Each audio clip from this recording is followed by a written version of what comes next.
Borugadda effect ఇంకా పోలీసుల మీద పడతానే ఉంది. మొన్న మధ్యన కానిస్టేబుళ్ల సస్పెన్షను, తర్వాత కొంతమంది వీఆర్, ఇప్పుడు ఏకంగా డిఎస్పీ మీదన చర్య దిశగా అడుగులు పడుతున్నాయి. రౌడీ షీటర్ రిమాండ్ ఖైదీ బోరుగడ్డ అనిల్ కుమార్ పోలీస్ కస్టడీలో సరిగ్గా విచారించకుండా నిర్లక్ష్యంగా వ్యవహరించిన గుంటూరు పశ్చిమ డిఎస్పీ జయరాం ప్రసాద్ మీద తీవ్రమైన చర్యలు తీసుకోవాలని ఐజీ సర్వశ్రేష్ఠ త్రిపాఠి డీజీపీకి నివేదిక పంపించారట.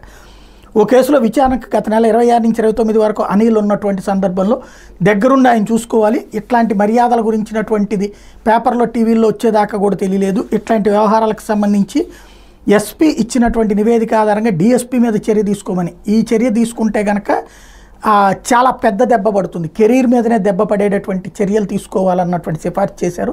అంటే వాళ్ళకు వచ్చేటటువంటి భవిష్యత్తులో పెన్షన్ల మీద దెబ్బపడి, వాళ్ళకు వచ్చేటటువంటి ప్రోత్సాహకాల్లో దెబ్బపడేటటువంటిది, జీతంలో దెబ్బపడేటటువంటి విధమైనటువంటి నివేదిక ఇచ్చారని ఈనాడే ప్రొజెక్ట్ చేసుకొచ్చింది. బోరగడ్డ దెబ్బ పాపం ఆయన జీవితాంతం వెంటాడేటటువంటి పరిస్థితి కనబడుతోంది.